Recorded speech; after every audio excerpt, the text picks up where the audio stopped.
Hello friends, ಎಲ್ರಿಗೂ ನಮಸ್ಕಾರ. ನಾನು ಹಸಿ ತೊಗರಿಕಾಳು ಹುಳಿ ಮಾಡ್ಕೊಂಡಿದ್ದೀನಿ. ರಾಗಿ ಮುದ್ದೆ ಜೊತೆಗೆ ಮಾಡ್ಕೊಂಡಿದ್ದೀನಿ. ಎರಡು ಒಳ್ಳೆ ಕಾಂಬಿನೇಷನ್, ಚೆನ್ನಾಗಿದೆ. ನೀವು ಚಪಾತಿ ಅನ್ನ ಜೊತೆ ಕೂಡ ಈ ಸಾಂಬಾರ್ನ ಉಪಯೋಗಿಸ್ಕೊಳ್ಬಹುದು. ಎಷ್ಟು ಸಿಂಪಲ್ ಆಗಿದೆ ಗೊತ್ತಾ? ಇದು ತುಂಬಾ ರುಚಿಯಾಗಿ ಕೂಡ ಇದೆ. ಇದನ್ನ ಯಾವ ರೀತಿ ಮಾಡೋದು, ಏನೇನು ಬೇಕಂತ ನೋಡೋಣ ಬನ್ನಿ. ತೊಗರಿಕಾಳು ಹುಳಿ ಮಾಡೋದಕ್ಕೆ ತೊಗರಿಕಾಳು ತಗೊಂಡಿದ್ದೀನಿ. ಇದು ನಾಟಿ ಕಾಳು, ಅಂದ್ರೆ ರಾಗಿ ಹೊಲದಲ್ಲಿ ಹಾಕಿರ್ತಾರಲ್ಲ ತೊಗರಿಕಾಯಿ, ಆ ತೊಗರಿಕಾಳು ಇದು. ತೊಳೆದಿಟ್ಕೊಂಡಿದ್ದೀನಿ. ಒಂದು ಆಲೂಗೆಡ್ಡೆ ತಗೊಂಡಿದ್ದೀನಿ. ಆಲೂಗೆಡ್ಡೆ ಕೂಡ ಬೇಕಾದ್ರೆ ಹಾಕೊಳ್ಬಹುದು. ಕಾಳು ಇಷ್ಟಪಡೋದು ಬರೀ ತೊಗರಿ ಕಾಳನ್ನೇ ಹಾಕೊಂಡು ಮಾಡ್ಕೊಳ್ಬಹುದು. ಇಲ್ಲ ಅಂದ್ರೆ ಆಲೂಗೆಡ್ಡೆ ಜೊತೆಗೆ ಒಂದು ಗೆಡ್ಡೆ ಕೊಸು ಅಥವಾ ಒಂದು ಬದನೆಕಾಯಿ ಕೂಡ ಆಡ್ ಮಾಡ್ಕೊಳ್ಬಹುದು. ನಾನಿಲ್ಲಿ 2 ನಾಟಿ ಟೊಮೊಟೊ ತಗೊಂಡಿದ್ದೀನಿ. ನಾಟಿ ಟೊಮೊಟೊ ಸ್ವಲ್ಪ ಹುಳಿ ಜಾಸ್ತಿ ಇರುತ್ತೆ, ಬೇಗ ಕೂಡ ಸಾಫ್ಟ್ ಆಗುತ್ತೆ. ಒಂದು ಅರ್ಧ ಗೆಡ್ಡೆ ಈರುಳ್ಳಿ ರುಬ್ಬೋದಿಕ್ಕೆ ತಗೊಂಡಿದ್ದೀನಿ. ಬೇಳೆ ಸಾಂಬಾರ್ ಪುಡಿ 2-3 ಸ್ಪೂನ್ ಅಷ್ಟು ಬೇಳೆ ಸಾಂಬಾರ್ ಪುಡಿ ತಗೊಂಡಿದ್ದೀನಿ. ಇದು ರುಬ್ಬುವಂತ ಪ್ಲೇಟು.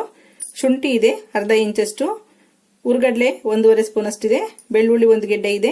ಹುಣಸೆ ಹಣ್ಣು 1 ನಿಂಬೆಹಣ್ಣು ಗಾತ್ರದಷ್ಟು ತೊಳೆದಿಟ್ಕೊಂಡಿದ್ದೀನಿ. ಜೀರಿಗೆ 1/4 ಸ್ಪೂನ್ ಅಷ್ಟಿದೆ. ಸ್ವಲ್ಪ ಕೊತ್ತಂಬರಿ ಸೊಪ್ಪು, ಸ್ವಲ್ಪ ಕಾಯಿ ತುರಿ ತಗೊಂಡಿದ್ದೀನಿ. ಇದು ಒಗ್ಗರಣೆ ಪ್ಲೇಟ್. ಇದು ಬೆಳ್ಳುಳ್ಳಿ 1-2 ಗೆಡ್ಡೆ ಅಷ್ಟು ಜಜ್ಜಿಟ್ಕೊಂಡಿದ್ದೀನಿ. ಸಾಸಿವೆ ಐತೆ 1/4 ಸ್ಪೂನ್ ಅಷ್ಟು, ಸ್ವಲ್ಪ ಕರಿಬೇವು, ಸ್ವಲ್ಪ ಅರ್ಧ ಗೆಡ್ಡೆ ಈರುಳ್ಳಿ ರುಬ್ಬೋದಿಕ್ಕೆ ಹಾಕೊಂಡಿದ್ದೀನಿ. ಅರ್ಧ ಗೆಡ್ಡೆ ಈರುಳ್ಳಿ ಒಗ್ಗರಣೆಗೆ ತಗೊಂಡಿದ್ದೀನಿ. ಸ್ವಲ್ಪ ರುಚಿಗೆ ತಕ್ಕಷ್ಟು ಉಪ್ಪು, ಸ್ವಲ್ಪ ಕೊತ್ತಂಬರಿ ಸೊಪ್ಪು, ಸ್ವಲ್ಪ ಎಣ್ಣೆ ಬೇಕಾಗುತ್ತೆ ಒಗ್ಗರಣೆ ಮಾಡೋದಕ್ಕೆ. 1 ಸ್ಪೂನ್ ಎಣ್ಣೆ ಇದ್ರೆ ಸಾಕಾಗುತ್ತೆ. 2 ಪ್ಲೇಟಲ್ಲಿ ಇರೋಂಥದ ರುಬ್ಕೊಳ್ಬೇಕು. ಟೊಮೊಟೊ, ಈರುಳ್ಳಿ ಮತ್ತೆ ಈ ಮಸಾಲಾ ಪ್ಲೇಟ್ ಎಲ್ಲಾನು. ಇದಕ್ಕೆ ಬೇಳೆ ಸಾಂಬಾರು ಪೌಡರ್ ತಗೊಂಡು ಎಲ್ಲ ರುಬ್ಕೊಳ್ತೀನಿ. ರುಬ್ಬಷ್ಟಲ್ಲಿ ಈರುಳ್ಳಿ ಮತ್ತೆ ಟೊಮೊಟೊನ 1-2 ನಿಮಿಷದಷ್ಟು ನೀರಿನಲ್ಲಿ ಬೇಯಿಸ್ಕೊಳ್ತಾ ಇದ್ದೀನಿ. ಬೇಯಿಸೋದ್ರಿಂದ ಈ ಸ್ಮೆಲ್ ಇನ್ನೊಂದ್ ಸ್ವಲ್ಪ ಚೆನ್ನಾಗಿ ಹ್ಯಾಡ್ ಆಗುತ್ತೆ ಇದಕ್ಕೆ. ನಿಮ್ಗೆ ಇಲ್ಲ ಅಂದ್ರೆ ತುಂಬಾ ಸಣ್ಣದಾಗಿ ಹೆಚ್ಚಿಬಿಟ್ಟು ಕೂಡ ನೀವು ತರಕಾರಿ ಜೊತೆ ಅಥವಾ ಕಾಳು ಜೊತೆ ಬೇಯೋದಿಕ್ಕೆ ಹಾಕೊಳ್ಬಹುದು, ಅಥವಾ ಟೊಮೊಟೊ ರುಬ್ಬಿ ಕೂಡ ಹಾಕೊಳ್ಬಹುದು. ಅದು ತುಂಬಾ ಹಸಿ ವಾಸನೆ ಇರುತ್ತೆ, ನನ್ಗೆ ಇಷ್ಟ ಆಗಲ್ಲ. ಹಾಗಾಗಿ 1-2 ನಿಮಿಷ ಬೇಯಿಸ್ಬಿಟ್ಟು ರುಬ್ಕೊಳ್ತೀನಿ. ತುಂಬಾ ಚೆನ್ನಾಗಿರುತ್ತೆ. ಪ್ಯೂರಿ ಕೂಡ ತುಂಬಾ ಚೆನ್ನಾಗಿ ಬರುತ್ತೆ. ಕಲರ್ ಕೂಡ ತುಂಬಾ ಚೆನ್ನಾಗಿರುತ್ತೆ. ಸಾಂಬಾರ್ ಕೂಡ ತುಂಬಾ ಚೆನ್ನಾಗಿ ಗಟ್ಟಿ ಬರುತ್ತೆ. ಕುದಿತಾ ಇರೋಂತ ನೀರಿಗೆ ಟೊಮೊಟೊ ಮತ್ತೆ ಈರುಳ್ಳಿ ಹಾಕೊಳ್ಳೋಣ. ಅದಕ್ಕೆ ಮತ್ತೆ ಬೇರೆ ಏನು ಹಾಕ್ಬೇಕಂತಿಲ್ಲ, ಜಸ್ಟ್ 2 ನಿಮಿಷ ಬಾಯ್ಲ್ ಆದ್ರೆ ಸಾಕದು. ನಾನಿಲ್ಲಿ ಎಲ್ಲನೂ ಒಂದೇ ಸಲ ಕುಕ್ಕರ್ಗೆ ಹಾಕ್ಬಿಟ್ಟು 1 ವಿಸಲ್ ಕೂಗಿಸ್ಕೊಳ್ತೀನಿ. ಕಾಯಿ ತುರಿ ಇಲ್ಲ, ಪೀಸ್ಗಳಿದೆ. ಹಾಗಾಗಿ ಫಸ್ಟ್ ಇದನ್ನ ಪೌಡರ್ ಮಾಡ್ಕೊಳ್ತೀನಿ. ಶುಂಠಿ ಮತ್ತೆ ಬೆಳ್ಳುಳ್ಳಿ ಇದೆಲ್ಲ ಡ್ರೈ ಪೌಡರ್ ತರ ಮಾಡ್ಕೊಂಡು ಆಮೇಲೆ ನೀರ್ ಹಾಕಿ ರುಬ್ಕೊಳ್ತೀನಿ.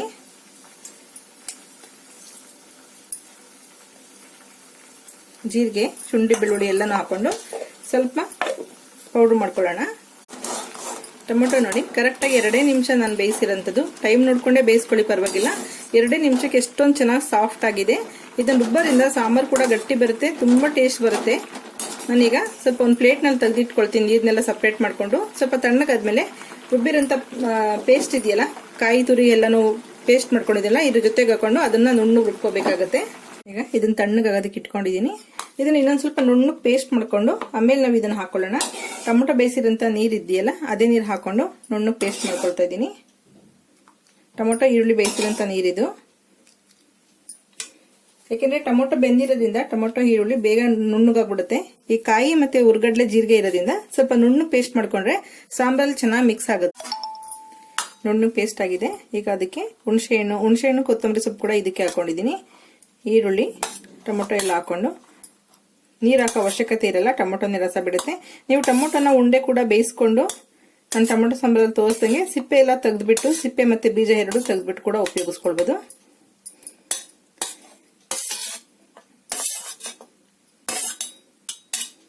ಇದು ಸ್ವಲ್ಪ ನುಣ್ಣಗಾದ್ಮೇಲೆ ಸಾಂಬಾರ್ ಪುಡಿ ಬೇಕಾದ್ರೆ ಹಾಕೊಂಡು ರುಬ್ಕೊಳ್ಳಿ.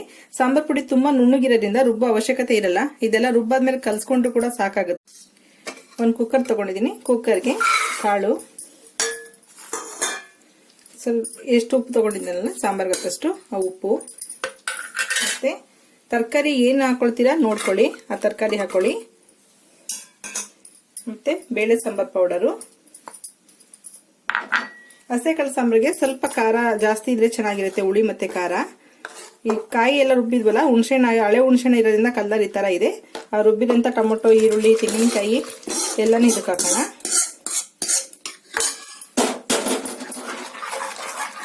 ಮಿಕ್ಸ್ ಮಾಡ್ಕೊಂಡು ನಿಮ್ಗೆ ಸಾಂಬಾರ್ ಹದ ಎಷ್ಟು ಬೇಕು ನೋಡ್ಕೊಳ್ಳಿ.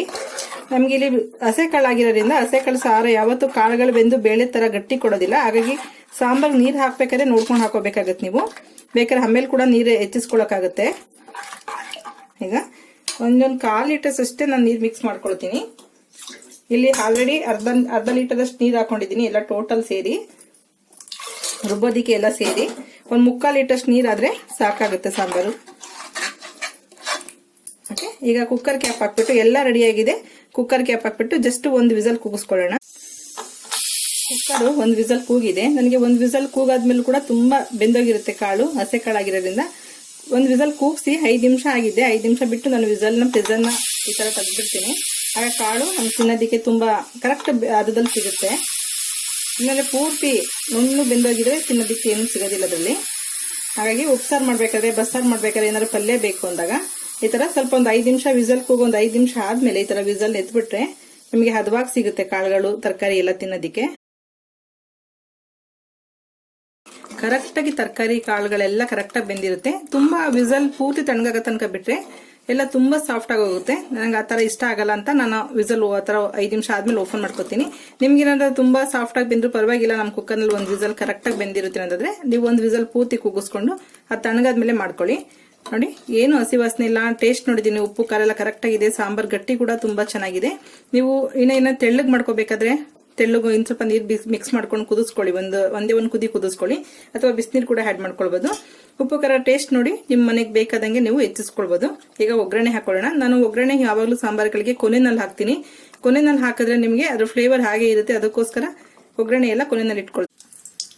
ಟೊಮೊಟೊ ಕುದಿಸ್ಕೊಂಡಿದ್ನಲ್ಲ ಅದೇ ಪ್ಯಾನ್ನಲ್ಲಿ ಎಣ್ಣೆ ಹಾಕೊಂಡಿದ್ದೀನಿ. ಒಗ್ಗರಣೆಗೆ ಅದನ್ನ ಇಟ್ಕೊಳ್ತಿದ್ದೀನಿ. ಸ್ವಲ್ಪ ತುಪ್ಪ ಕೂಡ ಹಾಕೊಳ್ತೀನಿ. ನೀವು ಕೊನೆಯಲ್ಲಿ ಊಟ ಮಾಡ್ಬೇಕಾದ್ರೆ ಕೂಡ ಹಾಕೊಳ್ಬಹುದು. ಸ್ವಲ್ಪ ಸಾಸಿವೆ ಹಾಕೊಳ್ಳೋಣ. ಚೆನ್ನಾಗಿ ಫ್ರೈ ಆಗುತ್ತದು. ಕರ್ಬೇವಿನ ಸೊಪ್ಪನ್ನ ಜಸ್ಟ್ ಸ್ವಲ್ಪ ಪೀಸ್ ಮಾಡಿ ಹಾಕೊಳ್ಳಿ. ಇದು ಸ್ವಲ್ಪ ಈರುಳ್ಳಿ ಬೆಳ್ಳುಳ್ಳಿ ಕಲರ್ ಚೇಂಜ್ ಆಗೋಷ್ಟು ಫ್ರೈ ಮಾಡ್ಕೋಬೇಕು. ನಿಮ್ಗೆ ಅವಾಗ ಒಗ್ಗರಣೆದು ಒಂದು ಒಳ್ಳೆ ಅರೋಮ ಬರುತ್ತೆ.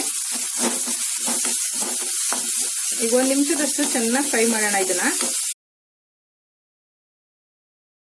ಸ್ವಲ್ಪ ಉಪ್ಪು ಹಾಕೋಣ. ಆ ಒಗ್ಗರಣೆಗೆ ಎಷ್ಟು ಬೇಕಾಗುತ್ತೆ ಅಷ್ಟು ಉಪ್ಪು ಹಾಕೊಳ್ಳಿ. ಸಾಂಬಾರ್ ಕರೆಕ್ಟ್ ಹದದಲ್ಲಿದೆ. ಹುಳಿ, ಉಪ್ಪು, ಖಾರ ಹುಳುಳಿಯಾಗಿ ಕರ್ಕರವಾಗಿ ತುಂಬಾನೇ ಚೆನ್ನಾಗಿದೆ. ಸ್ವಲ್ಪ ಹಸೆ ಕಾಳಿಗೆ ಖಾರ ಮತ್ತೆ ಹುಳಿ ಮುಂದೆ ಇರಬೇಕು, ತಿನ್ನೋದಕ್ಕೆ ಒಳ್ಳೆ ರುಚಿ ಇರುತ್ತೆ. ನೋಡಿ, ಈರುಳ್ಳಿ ಮತ್ತೆ ಬೆಳ್ಳುಳ್ಳಿ ಎಲ್ಲ ಎಷ್ಟು ಚೆನ್ನಾಗಿ ಫ್ರೈ ಆಗಿದೆ. ಬೆಳ್ಳುಳ್ಳಿ ಜಜ್ಜಿಟ್ಕೊಂಡಿದೀನಿ. ಈ ತರ ಫ್ರೈ ಆದ್ರೆ ನಿಮ್ಗೆ ಒಗ್ಗರಣೆ ತುಂಬಾ ಒಂದೊಳ್ಳೆ ಟೇಸ್ಟ್ ಇರುತ್ತೆ. ನೀವು ಸ್ವಲ್ಪ ಹಸಿ ಸ್ವಲ್ಪ ಒಂದ್ 2 ಸೆಕೆಂಡ್ ಆದ ತಕ್ಷಣ ನೀವು ಒಗ್ಗರಣೆ ಮುಗೀತು ಅಂದ್ರೆ ಚೆನ್ನಾಗಿರಲ್ಲ ಅದು. ಈ ತರ ಚೆನ್ನಾಗಿ ಫ್ರೈ ಮಾಡ್ಕೋಬೇಕು. ಬೇಕಾದ್ರೆ ಟ್ರೈ ಮಾಡಿ ನೋಡಿ. ಇದೆಲ್ಲ ಚೆನ್ನಾಗಿ ಒಂದ್ಸಲ ಫ್ರೈ ಮಾಡಿ ನೋಡಿ, ತುಂಬಾನೇ ಚೆನ್ನಾಗಿರುತ್ತೆ. ಈಗ ಈ ಸಾಂಬಾರ್ ಇದೆಯಲ್ಲ, ಸಾಂಬಾರ್ನೆಲ್ಲ ಬಾಂಡಿಗೆ ಹಾಕೊಳ್ಳೋಣ. ಮಿಕ್ಸ್ ಮಾಡ್ಕೊಂಡು ಒಂದು ಅರ್ಧ ನಿಮಿಷದಷ್ಟೇ ಫ್ರೈ ಕುದಿಸ್ಕೊಳ್ಳಿ. ಈಗ ಜಾಸ್ತಿ ಕುದಿಸೋದೇನು ಬೇಡ. ಒಗ್ಗರಣೆ ಚೆನ್ನಾಗಿ ಬೆಂದಿದೆ. ಕುದಿಸ್ತಿದ್ರು ಕೂಡ ನಡೆಯುತ್ತೆ. ಹಾಗೆ ಸ್ವಲ್ಪ ಕೊತ್ತಂಬರಿ ಸೊಪ್ಪು ತಗೊಂಡಿದ್ದಲ್ಲ ಅದನ್ನ ಹಾಕೊಳ್ತಿದ್ದೀನಿ. ತುಂಬಾನೇ ಚೆನ್ನಾಗಿರುತ್ತೆ ಮುದ್ದೆ, ಅನ್ನಕ್ಕೆ. ಇದ್ರ ಜೊತೆಗೆ ಒಂದು ಕುಂಬಳಕಾಯಿ ಪೀಸ್ ಹಾಕೊಂಡ್ರಂತೂ, ಸ್ವೀಟ್ ಕುಂಬಳಕಾಯಿ ಪೀಸು ಇನ್ನೂ ಒಳ್ಳೆ ಟೇಸ್ಟ್ ಇರುತ್ತೆ ಸಾಂಬಾರು. ಬೇಕಾದ್ರೆ ಅದನ್ನು ಕೂಡ ಟ್ರೈ ಮಾಡಿ ನೋಡಿ.